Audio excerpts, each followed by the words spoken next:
우리 함께 말씀 보시겠습니다. 마태복음 8장 18절에서 22절까지 말씀 보도록 하겠습니다. 마태복음 8장 18절에서 22절까지 말씀 한 절씩 나누어서 읽도록 하겠습니다. 제가 먼저 18절 읽습니다. 예수께서 무리가 자기를 에워싸는 것을 보시고 건너편으로 가기를 명하시니라.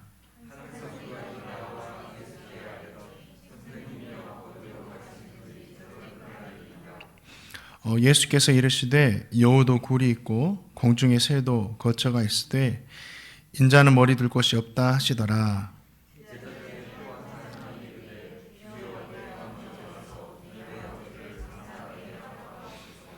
함께 읽겠습니다. 예수께서 이르시되 죽은 자들이 죽은 자들을 장사하게 하고 너는 나를 따르라 하시니라. 아멘.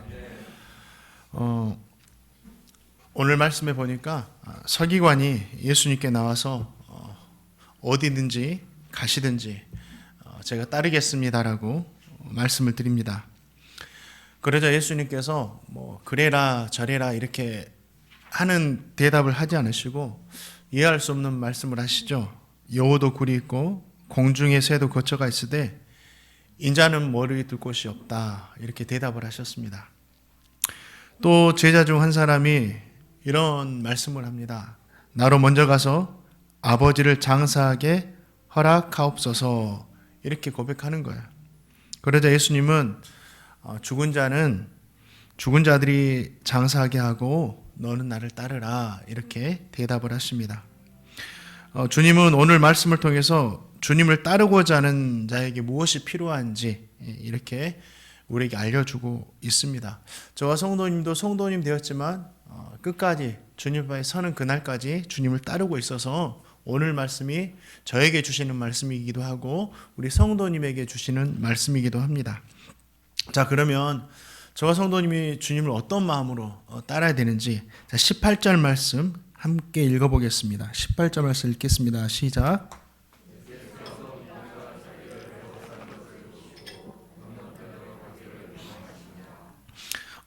많은 무리가 주님을 에워쌌습니다. 100명, 1000명 그 이상이 되는 사람이었을 겁니다.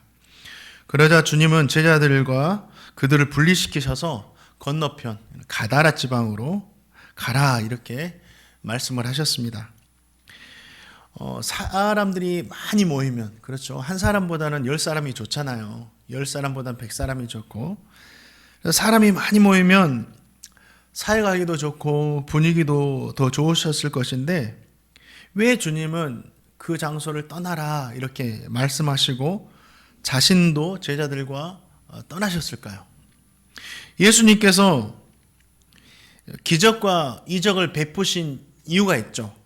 단순히 그들을 불쌍히 여기셔서 그들의 필요를 채워주시기 위함이기도 하지만 근본적으로 내가 하나님의 아들이다. 나를 구주로 믿어야 한다. 이 믿음을 주시기 위함이었어요. 그런데 사람들은 주님께서 많은 이적과 가르침을 주셨음에도 불구하고 믿음을 갖지 못하고 계속해서 무엇만 바라보고 있나요? 지금도 기적과 이적과 나의 원함을 계속해서 이루어 주시기를 위해서 주님을 지금 에워싸고 있는 겁니다. 예수님은 더 이상 그 장소에서 그 상황에서 사역을 해도 의미가 없겠구나 이렇게 판단하시고 그 장소를 옮기신 것입니다. 마치 고향에서 예수님께서 가르치셨고 또 이적을 많이 행하셨음에도 불구하고 믿음을 갖지 못하자 어떻게 하시죠? 그곳을 떠나시잖아요. 이처럼 주님께서 지금 이 장소도 떠나신 거예요. 예수님께서 몰려든 사람들은 믿음을 가지고 주님을 따른 것이 아니라 자신의 유익에 따라서 움직이고 있던 사람이었습니다. 그들은 언제든지 유익이 없으면 예수님에게서 돌아설 수 있는 사람들이었어요. 이것은 신앙도 아니고 믿음도 아니에요. 구약시대 이스라엘 백성들이 축복을 받기 위해서는 오늘은 하나님을 부르다가 내일은 하나님의 성전에서 바알을 불렀던 그런 모습이라는 거죠. 자신의 필요에 따라서 내가 좀 유익하기 위해서 오늘 하나님 부르다가 내일은 바알을 불렀던 이 이스라엘 백성들 모습이 얼마나 간사하냐고요. 이완용이라는 사람 있습니다. 잘 아시죠? 이완용이라는 사람. 이 이완용이라는 사람이 친일파로 알려졌었는데 그는 원래 당시 강대국이었던 러시아를 신봉하는 친러파였습니다. 원래는 친러파였어요. 그런데 러일 전쟁에서 일본이 승리하자 갑자기 친일파로 급격하게 돌아섭니다. 그가 일본을 좋아해서 일본을 신봉해서 일본 편을 든 것이 아니라 일본이 강대국이었기 때문에 일본 편을 든 거죠. 러시아가 자신에게 유익이 될 것 같으니까 러시아 편을 들다가 이제 상황이 변해서 일본이 자신에게 유익이 될 것 같으니까 이제 일본 편을 들어가지고 나라를 팔아먹은 거죠. 그런데 이 이완용이라는 사람이 죽으면서 아들에게 유언을 한 가지 남겼는데 그 유언도 너무 기가 막힙니다. 내가 보니까 앞으로 미국이 득세할 것 같으니 너는 친미파가 되어라. 이렇게 유언을 남기고 죽어요. 웃기죠? 당시 이스라엘 백성들의 마음 상태가 이런 상태였다고요. 자신의 유익만 된다면 어디든지 가고 누구라도 따라갔다는 사람이 누구예요? 지금 주님을 에워싼 수많은 무리들입니다. 그런데 이렇게 웃긴 신앙생활을 지금도 하고 계시는 성도님들이 계시다라는 거예요. 잘 들어보세요. 복을 받는다고 한다면 어디든지 가는 사람들이 있어요. 제가 부목사를 사역하면서 이런 분도 만나게 되었어요. 어떤 할머니 집사님이 계셔요. 주일 예배도 나오고 수일 예배도 나오고 자녀들도 신앙생활하고 하나님이 복 주셨다고 그렇게 이야기도 합니다. 교회에서 예배도 잘 드려요. 그리고 기도도 잘 하십니다. 그런데 이분이 어느 날 법당에 가가지고 불상 앞에서 절을 하세요. 법당에 와서 그렇게 하면 거기를 지키던 주지 스님이 계란을 한 판씩 준다고 해서 절을 하고 계란을 한 판씩 받아오시는 거예요. 그런데 자신만 그렇게 하는 것이 아니라 주위에 있는 할머니들을 모시고 가가지고 절을 하면 계란 한 판을 주니 가자. 이렇게 하시는 거예요.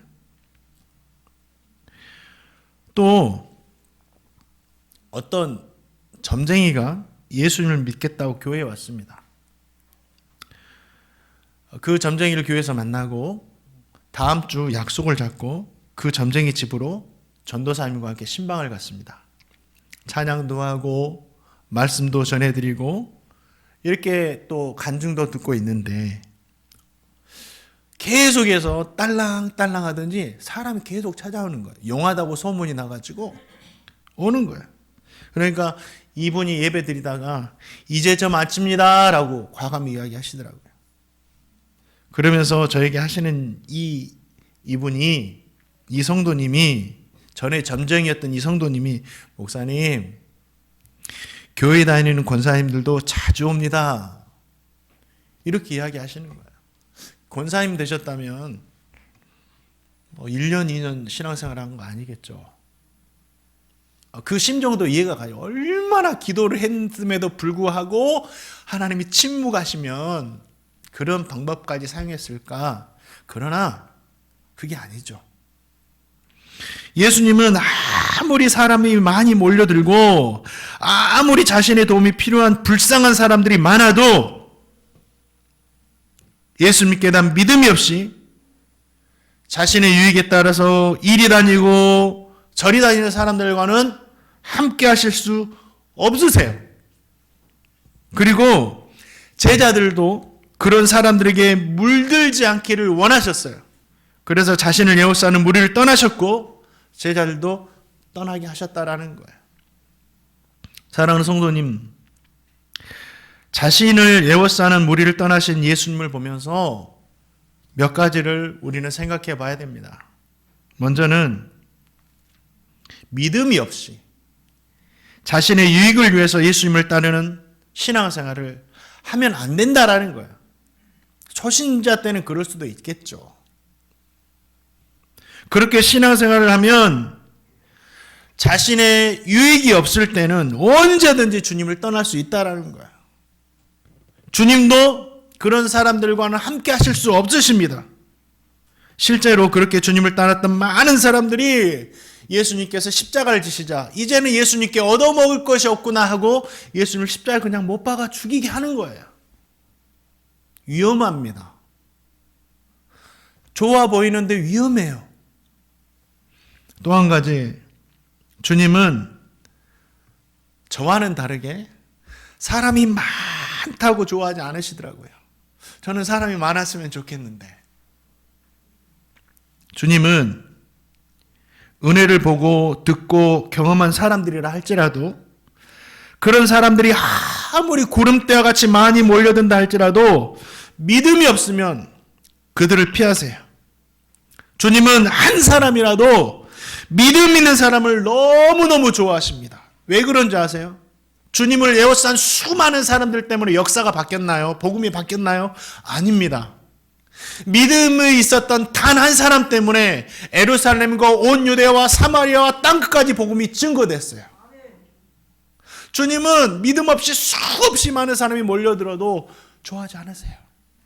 한 사람, 믿음 있는 한 사람, 주님을 나의 구주로 영접한 믿음 있는 한 사람을 원하고 계세요.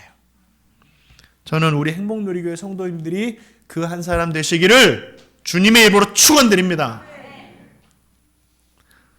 또 한 가지, 저와 성도님도 사람이 많이 몰려든다고 막 좋아하면 안 돼요. 저는 그럴 가능성이 많은 사람입니다. 사람이 많이 몰려들었으면 좋겠어요. 정말 그런데 우리가 좋아할 것은 무엇입니까? 주님이 계시는 곳을 좋아해야 돼요. 제가 좋아하고 우리 성도님이 좋아할 곳은 사람이 많이 모이는 곳이 아니라 주님이 계시는 곳을 좋아해야 돼요. 그곳이 좁은 길이어도. 그리고 주님이 가라고 하신 곳을 좋아해야 돼요. 지금 이 자리가 너무 좋아. 예수님께 수많은 사람들이 막 몰려들고 예수님을 외치고 있습니다. 예수님! 예수님! 얼마나 좋아요. 근데 주님께서 가라고 하세요. 여기 위험하다. 가라. 저와 성도님은 주님이 가라고 하신 곳을 좋아하시기 바랍니다. 모두가 이런 신앙으로 주님을 따르며 살아가시기를 주님의 이름으로 축원드립니다. 또 오늘 말씀을 통해서 우리에게 주시는 것, 주님을 따르는 자에게 원하시는 것이 무엇이냐면 19절 말씀에 나와 있어요. 우리 한번 19절 말씀 같이 읽어보겠습니다. 시작.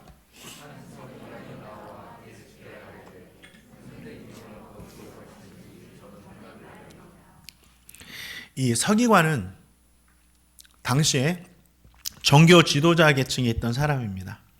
엘리트였어요. 지금으로 말하면 한국에서 좋은 학교에서 공부했던 사람이죠.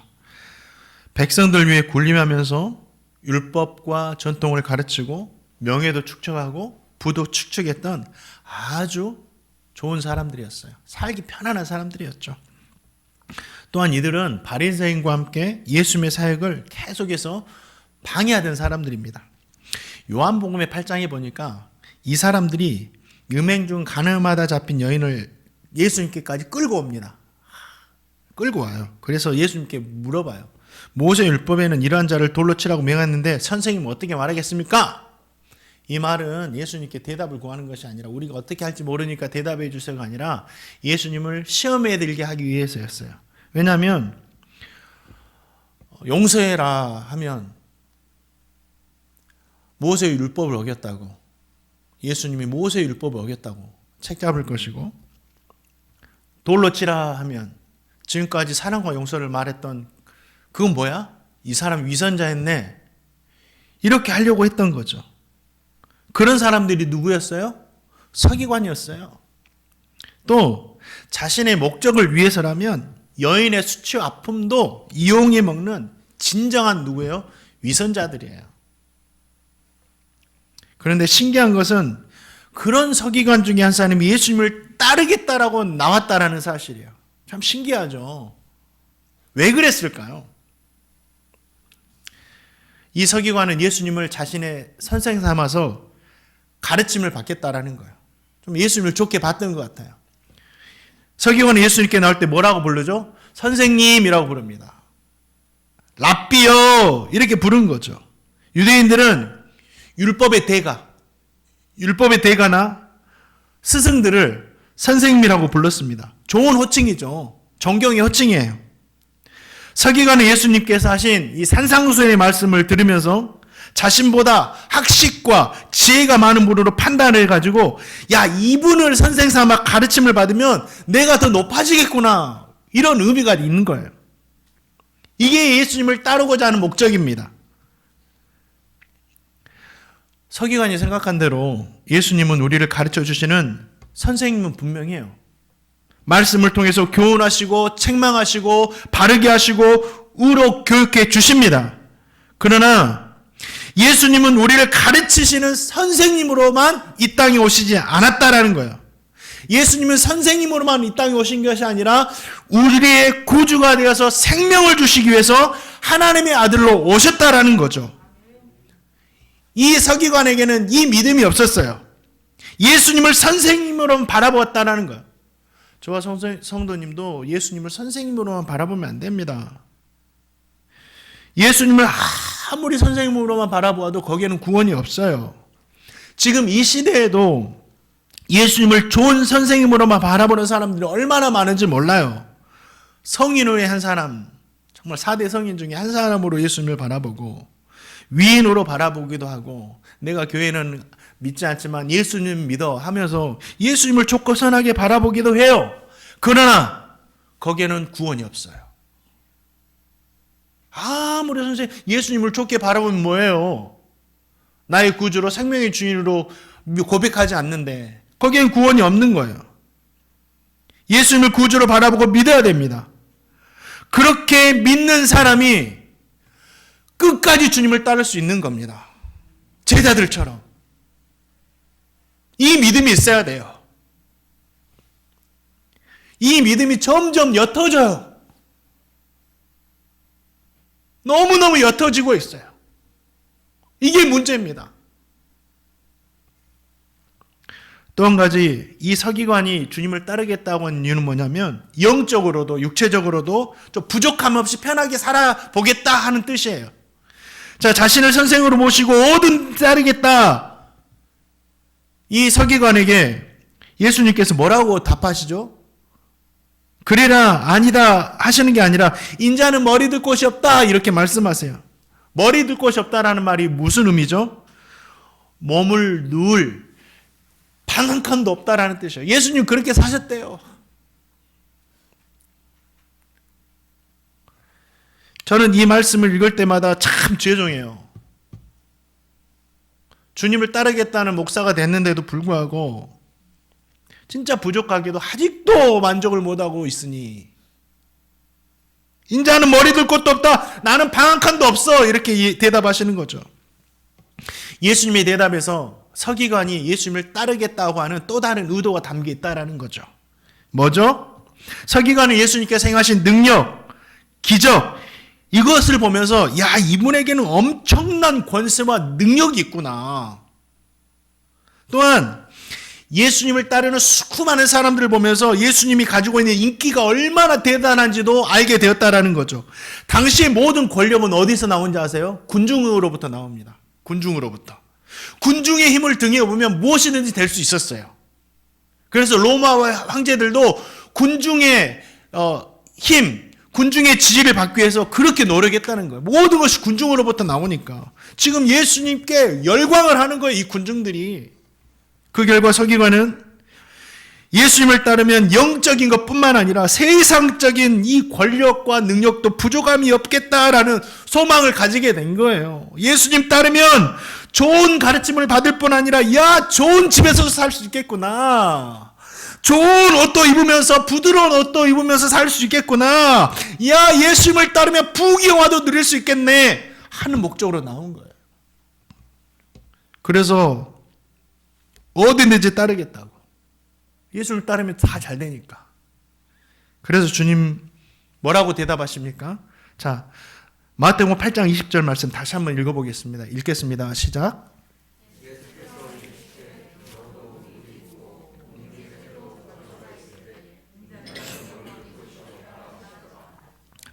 이 말씀은 서기관의 요청을 간접적으로 거절하시는 거죠. 거절하시는 거예요. 야, 너 생각 잘못했다. 나는 그런 사람 아니야. 예수님은 서기관의 생각을 아시고 대답하신 겁니다. 나는 머리 둘 곳도 없이 살고 있는데 나를 따르겠느냐? 나를 따르면 너도 머리 둘 곳도 없이 살아야 되는데 나를 따르겠느냐? 나는 좋은 집을 주려고 오지 않았다. 나는 부드러운 옷을 주려고 오지 않았어. 그러니 그것을 위해서라면 너는 나를 따를 수 없다. 대답하시는 거죠. 세상 사례의 만족을 위해서 주님을 따르면 끝까지 따를 수 없다라는 겁니다. 그러려면 나에게 찾아오지 말라는 거예요. 예수님은 죄인, 병자, 세리, 흠 많고 연약한 자들을 제하고는 그런 사람들은 또 환영을 해요. 예수님을. 아프고 힘들고 죄인이고 병든 사람들은 주님 오신다면 그렇게 좋아해요. 얼마나 주님이 외로우셨을까. 근데 힘 있고 능력 있고 그런 사람, 가진 것 많은 사람들은 예수를 배척해요. 유대인들은 주님을 죽이고자 하죠. 갈릴리에서는 주님을 쫓아냅니다. 가다라 지방에서는 떠나십시오라고 강구합니다. 사마리아에서도 머무시는 것을 거부했어요. 마침내 하나님도 예수님을 외면합니다. 정말 머리 둘 곳 없이 외롭게 살가셨던 분이 누구예요? 우리 주님이세요. 그래도 따를 수 있느냐라고 물어보시는 거예요. 서기관이 보기에 주님은 환영받고 있는 것처럼 보였지만 그렇지 않으시다라는 거예요.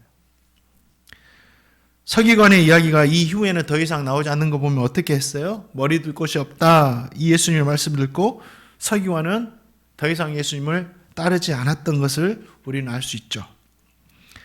사랑하는 성도님들, 저와 성도님은 예수님을 믿고 따르는 이유가 무엇입니까?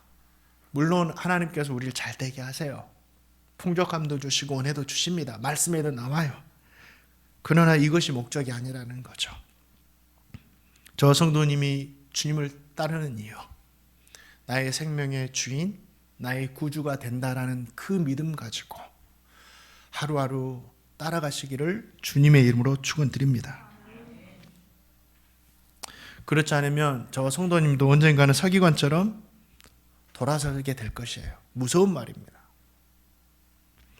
자, 또 마태복음 8장 22절 말씀 한번 같이 읽어보겠습니다. 마태복음 8장 22절 읽겠습니다. 시작.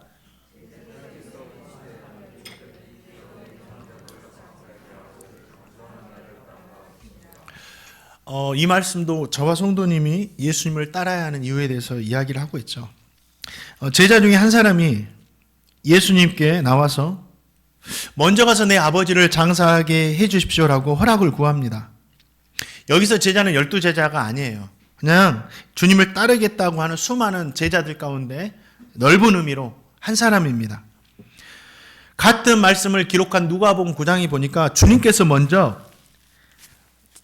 많은 제자들에게 나를 쫓으라 이렇게 말씀하시자 그 이야기를 듣던 제자 중에 한 사람이 장례식 이야기를 꺼낸 겁니다. 내 아버지 장례식 좀 다녀오겠습니다. 아마도 이 제자의 아버지가 돌아가셨던 것 같아요. 그런데 예수님은 제자의 요청을 듣고 장례는 다른 사람들에게 맡기고 너는 나를 따르라 이렇게 말씀하십니다. 우와, 이 예수님의 이 대답이 어떻게 된 거지? 너무 사랑도 없고 인간미도 전혀 없는 것 같은데 누구보다 제자들을 사랑하시고 누구보다 사랑하시는 예수님께서 왜 이런 대답을 하시냐고요. 그래, 빨리 아버님 돌아가셨어. 중요한 일이다. 얼른 가가지고 장례 치르고 빨리 나 따라와. 이렇게 하시는데 가지 말래요. 왜 그렇게 하셨죠? 어떻게 이 말씀을 이해해야 되죠? 이 말씀은 제자에게 못되게 구시는 게 아니에요. 제자를 핍박하거나 어려움을 주시는 게 아니에요. 예수님 말씀 선하잖아요. 우리가 이해할 수 없지만 100% 우리를 위한 말씀이잖아요. 그 믿음이 있어야 돼요. 우리가 이해되지 못하더라도 이 말씀은 제자를 주님을 따르는 길에서 돌아서지 않도록 보호하시기 위한 말씀이라는 거예요. 예수님은 누구보다 사랑 많으신 분이에요. 예수님은 어느 누구보다 사람의 아픔을 알고 품어주시는 분입니다. 성경은 분명히 부모를 공경해라 말씀하세요. 오계명도 보니까 내 부모를 공경하라 이렇게 가르치고 계세요. 인간 사이의 가장 첫째 계명이 부모님과의 이러한 말씀이에요. 사랑 많으신 주님이십니다. 누구보다 아픔을 알고 계시는 주님이세요. 부모 공경에 대한 말씀도 주님께서는 다 하세요. 아버지 장례식에 참석하고자 한 이 제자를 그럼에도 불구하고 허락하시지 않은 이유가 있다라는 거죠. 이게 뭘까요? 이 바울 사역을 도왔던 데마라는 사람이 있어요. 데마라는 사람이. 이 사람이 바울 사도가 1차 투옥될 때까지 같이 함께하고 사역을 합니다. 잘했죠. 근데 바울이 2차 투옥됐을 때 바울을 버리고 데살로니가로 떠나버립니다. 근데 성경은 그 이유에 대해서 이렇게 말합니다. 데마는 세상을 사랑하여 나를 버리고 데살로니가로 갔다라고 이야기합니다. 뭐요? 예수님께서도 이 제자가 지금 아버지의 장례를 치료해서 가면 나를 따르고자 하지만 더 이상 나를 따를 수 없을 것을 아셨던 거예요. 예수님은 하나님이시니까 다 아십니다. 장례식 기간에 무슨 일이 생길지 다 알고 계세요. 이건 성경에 나오지 않고 추측된 이야기고 주석에 나온 이야기들이에요. 그 장례식에 가면 사람들이 어떻게 얘기할까? 왜 예수라는 사람을 계속 따르고 있느냐? 우리는 하나님을 믿는데 왜 짝퉁 하나님을 따르고 있느냐? 너가 따르는 예수가 다른 사람을 살리는데 너희 아버지는 살릴 수 없느냐? 가짜다. 이제 너가 가정을 책임져야 되는데 누가 책임질 거냐? 아버지도 돌아가셨는데. 아버지의 가업이 아들을 이어야 되지 않느냐? 너 아버지 가업을 이어야지. 누가 너의 가업을 잇고 너의 가문을 유지할 것이냐? 수없이 많은 도전과 시험이 그에게 준비되어 있다라는 거죠. 그래서 그 시험 앞에 돌아오지 못할 수도 있다라는 거예요. 그런데 이러한 이야기들은 저와 성도님이 장례식에서 가끔씩 경험하는 이야기이기도 합니다. 우리 주님은 다 앞길을 알고 계셨어요. 그래서 때로는 마땅히 해야 할 일임에도 불구하고 하지 못하게 하시고 마땅히 가야 할 길임에도 불구하고 하지 말라고 하시는 거예요. 그렇게 맡기도 하시는 것입니다. 저와 성도님이 해야 할 일은 이해되지 않는 상황에서도 주님께서 말씀하셨다면 그 말씀이 나를 위한 말씀인 줄 알고 그 말씀에 아멘하며 순종하며 따라가는 것인 줄 믿습니다. 그거예요. 우리에게 믿음이 필요해요. 정말 어려워요. 그런데 이게 이해되지 않으니까. 이해되는 것만 믿고 이해되는 것만 하려고 한다면 그건 믿음이 아니죠. 이해죠.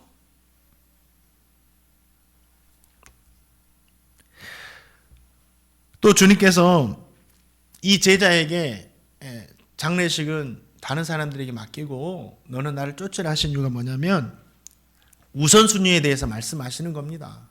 부모님을 버려라가 아니라 우선순위에 대해서 말씀하시는 거예요. 착각하시면 안 돼요. 오해하시면 안 돼요. 우리 성도님들 정말 예수님을 바로 믿는 사람은 부모님을 하나님처럼 섬길 수 있어요. 예수님을 믿는 성도에게는 우선순위가 있습니다. 그 우선순위가 무엇이죠? 하나님이죠. 십계명에도 하나님에 대한 계명이 가장 먼저 나오고 그 다음에 부모님에 대한 계명이 나오고 그 다음에 이웃에 대한 말씀이 나와요. 모두 같은 계명이지만 우선순위가 있어요. 신앙은 차선이 아니라 우선을 선택하는 거예요. 신앙은 차선을 선택하는 게 아닙니다. 우선을 선택하는 겁니다. 우리 주님은 제자들에게 불효를 하라 이런 말씀이 아니에요. 주님을 따르는 제자가 된다고 한다면 진짜 너가 주님을 따르고 싶다면 신앙의 우선순위를 두고 행해야 된다는 거예요. 정말 주님을 따르겠다고 고백했다면 우리의 신앙의 우선순위는 하나님께 둬야 됩니다. 부모님에 대한 이야기만 아니에요. 여기서는 부모님에 대한 이야기만 나오는데 이야기만 아니에요. 많은 사람들이 차선을 택하거나 우선을 뒤로 미루고 살아가요. 이유만 있으면 이 신앙을 뒤로 미룹니다. 하나님을 뒤로 미뤄요. 저도 거기에 대해서 동의하고 방종하는지 모르겠어요. 마태복음 22장을 보면 혼인잔치를 베푼 임금 이야기가 나옵니다. 혼인잔치가 시작되었어요. 그런데 이 혼인잔치는 구원이죠. 초청이죠. 영생이죠. 그런데 임금에게 초청을 받은 백성들이 이 핑계에 저 핑계를 대면서 구원을 거절해요. 천국에 오는 걸 거절해요. 바빠요. 할 일이 많아요. 약속이 있어요. 못 가면서 핑계를 대가지고 천국에 안 가요. 주님이 초청하셨음에도 불구하고. 우선순위가 있는데 차선을 선택하는 거죠. 진짜 내가 해야 할 것이 있는데. 목사님, 오늘 결혼식이 있어서 예배 참석하지 못해요. 기도해 주세요. 뭘 위해서 기도해 줘야 되죠? 목사님, 오늘 급한 일이 있어서 예배 참석하지 못해요. 이해해 주세요. 제가 이해하면 저는 하나님보다 더 사랑 많은 사람이 되고 뛰어난 사람이 되는데요. 우리 하나님 이해 못하신 걸 제가 어떻게 이해해요? 목사님, 오늘 중요한 약속이 있어서 참석을 못해요. 지금까지 제가 사역을 하면서 부목사로 사역을 하면서 많이 들었던 이야기예요. 우리 행복누리 교회에 와서는 아직까지는 못 들었어요. 어떤 일이 있어도 예배하고 가시더라고요. 너무 감사해요. 사랑하는 성도님, 하나님께 우선 순위를 두며 살아가시기를 주님의 이름으로 축원드립니다. 그걸 말씀하시는 거예요. 그러면 한번 생각해 보세요. 제가 오늘 말씀드리는 건 너무 힘들어요. 야, 다 버리고 다 포기하고 다 내려놓고 주님 따라가면 나는 망하게 생겼다. 나는 죽게 생겼다. 어떻게 살아가냐. 이게 진짜 예수 믿고 살아간다면 십자가만 지다가 이렇게 인생 끝나는 거 아닌가. 너무 힘들 것 같아요. 잘 들어보세요. 주님을 우선순위에 두고 따라가는 자에게 주시는 은혜가 있습니다. 우리 주님께서 이것 주시려고 나 따라오라고 하신 거예요. 자, 8장 23절 말씀 우리 잘 따라갑시다 라는 고백으로 한번 읽어보겠습니다. 시작. 배에 오르심에 우린 잘 따라가야 돼요. 자신을 에워싸는 수많은 사람들을 피해서 배에 오르시자 12제자도 주님의 말씀에 순종해서 그 자리를 떠나서 주님을 따라갑니다. 12제자는 주님의 말씀대로 유익도 내려놓고 사람들이 많이 모이는 좋은 곳도 뒤로 하고 예수님을 주인으로 고백하고 우선순위를 주님께 드리면서 지금 따르고 있는 거예요. 그렇죠? 참 대단한 것 같아요. 왜 이렇게 제자들이 할 수 있었는지 알아요? 믿음도 있었지만 가진 게 별로 없었거든요. 주님밖에 없는 거예요. 그래서 정말 가진 거 없이 주님밖에 없다는 사람이 복된 사람일 수 있어요. 저는 우리 성도님들에게 가진 것도 많았으면 좋겠어요. 가진 것도 많음에도 불구하고 이 제자들과 같이 주님밖에 없어요 하는 그런 고백 되시기를 주님의 이름으로 축원드립니다. 근데 주님을 따라갔어요. 그런데 어떻게 됩니까? 말씀 보니까 큰 폭풍이 일어납니다. 폭풍. 배가 완전히 부서져가지고 자기 죽을 것 같은 그런 폭풍이 일어난 거예요. 근데 주님은 주무시고 계셨죠. 그러니까 주님을 깨웁니다. 주님, 폭풍이 일어나요. 우리를 도와주세요. 우리를 살려주세요. 그 말을 듣는 주님께서 뭐라고 하세요? 왜 무서워하느냐? 믿음이 적은 자들아. 내가 너희들과 함께 하는데 뭐 무서웠겠니? 믿음이 적은 자들아. 하시면서 바람아 잠잠해라. 파도야 잠잠해라. 하시면서 모든 걸 잠잠케 해주시죠. 사람들은 주님의 말씀에 순종하면 또 헌신했으면 이 평안이 와야 되는데 왜 폭풍이 몰아치느냐? 주님 말씀 순종하니까 뒷바람으로 더 빨리 가게 해야지 왜 폭풍이 몰아치느냐? 그러니까 주님 믿을 필요 없지 않냐? 이렇게 말할 수도 있습니다. 그런데 이 폭풍이라는 것이 주님을 따르는 제자에게도 오지만 주님을 따르지 않는 사람들에게 똑같이 불어와요. 안 그런가요? 세상을 보시기 바랍니다. 질병이라는 것이 예수님을 믿고 믿지 않고를 떠나서 찾아옵니까? 아니죠. 목사인 저에게도 질병은 찾아와요. 목사님들도 암에 걸려가지고 빨리 소천하신 분들 많이 봤어요. 다 와요. 믿고 믿지 않고를 떠나서 다 찾아옵니다. 모든 사람에게 찾아와요. 코로나19라는 것이 교회에만 없고 세상에만 있습니까? 아니죠. 교회에도 있고 세상에도 다 있어요. 예수 믿는 사람도 걸리고 예수 믿지 않는 사람도 다 걸릴 수 있습니다. 그러나 예수 믿는 사람과 믿지 않는 사람이 다른 것이 있어요. 뭐죠? 주님을 따르는 제자들 곁에는 폭풍을 잠잠케 하시는 주님이 계신다라는 거예요. 이게 중요합니다. 세상 사람들은 세상을 붙들고 자기 힘과 능력으로 주님이 없으니까, 주님이 없잖아요. 세상 사람들에게는 주님도 모르고 없으니까 자신의 힘과 능력으로 폭풍을 이겨내보려고 하고 또 이기기도 해요. 그러나 제자들은 주님을 믿으니까 함께 하신 주님을 붙들고 의지한다라는 거죠. 주님과 함께하는 장소에 폭풍이 오지만 함께 하시는 주님 때문에 이겨낼 수 있다라는 거예요. 제가 언젠가 우리 성도님에게 짤막하게 말씀드린 게 있는데, 어떤 젊은 여집사님이 계셨어요. 30대 중반쯤. 결혼도 하고 아이도 한 초등학교 이렇게 가기 전. 얼마 이뻐요. 근데 이분이 예수님을 영접하고 너무 좋으신 거예요. 첫사랑 아시죠? 예수님 좋다 하고 예배도 나오고 순모임도 하고 기도회도 참석하고 이 애기 엄마가, 그리고 교회 오면 너무너무 사랑해주고 그러니까. 근데 어느 날 갑자기 불행하게도 사고로 자녀가 죽습니다. 얼마나 마음이 아팠을까요? 그렇죠? 부모가 죽으면 땅에 묻지만 자녀가 죽으면 가슴에 묻는다 하잖아요. 얼마나 아팠을까요? 그러니까 주위 사람들이 그래요. 그 집안에 그 여자분 혼자 예수 믿었거든요. 예수님이 있으면 이런 일이 생겼겠냐, 네가 말하는 예수가 어딨냐, 막 이런 거예요. 풍랑이 몰아치고 폭풍이 몰아친 겁니다. 근데 그 여자 집사님이 이런 말을 해요.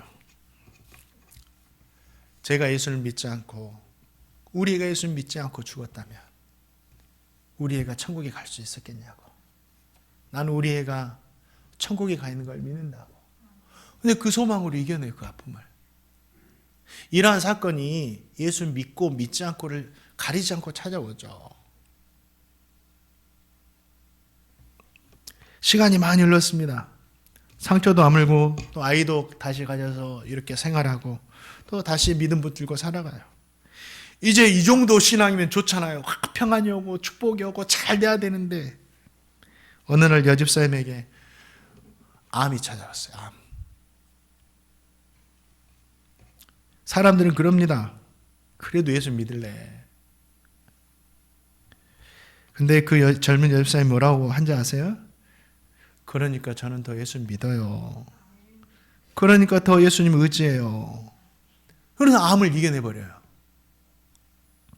젊은 여집사님은 함께 하신 주님께서 삶의 풍랑을 잠잠하게 하셨고, 자신이 이겨낼 수 없는 풍랑까지도 함께 하신 주님 때문에 이겨낼 수 있었다라고 고백하세요. 이것이 주님을 따르는 자들에게 주는 크나큰 은혜입니다. 사랑하는 성도님들, 저 성도님도 이미 주님의 제자예요. 주님이 제자인 우리와 주님께서 함께 하세요. 유대인들이 가장 큰 복으로 생각했던 게 뭔지 아세요? 하나님이 함께 하심이었어요. 그렇게도 하나님이 함께 하심을 그렇게도 원하고 좋아했습니다.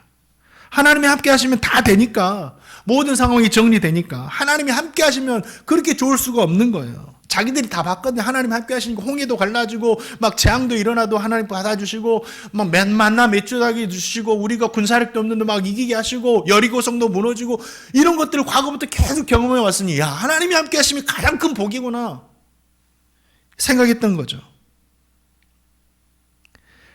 그래서 제자들이 가장 복된 사람들이에요. 왜 그러죠? 주님이 함께 하시거든요. 풍랑이 와도 주님이 함께 계시거든요. 세상의 모든 것을 내려놓았으나 모든 것의 주인 되시는 주님을 얻었으니 가장 복된 사람인 줄 믿습니다. 바라기는 저와 성도님 모두가 함께 하시는 주님으로 인해서 삶의 모든 풍랑이 잠잠하게 되는 역사가 있기를 주님의 이름으로 축원드립니다. 제자들의 되는 목적이 뭐죠? 말씀을 맺을게요. 제자들 되는 목적이 뭡니까? 주님을 증거하는 거죠. 제자들이 만난 폭풍을 통해서 어떻게 되죠? 주님이 증거가 돼요. 그 여집사님을 보고 감히 누가 그 앞에서 너가 믿는 하나님은 없다라고 말할 수 있겠어요? 침묵할 수밖에 없죠. 주님은 말씀으로 바람과 바다도 순종하게 하는 분이다. 고백하는 거예요. 뭐라는 거죠? 주님이 하나님의 아들이시다. 증거가 되는 겁니다. 주님은 하나님의 아들이시고 우주 만물을 말씀으로 다스리시는 주가 되신다. 이거 드러난 겁니다. 제자로 살아가는 성도님 앞에도 폭풍과 같이 감당하기 힘든 일들이 일어날 수도 있습니다.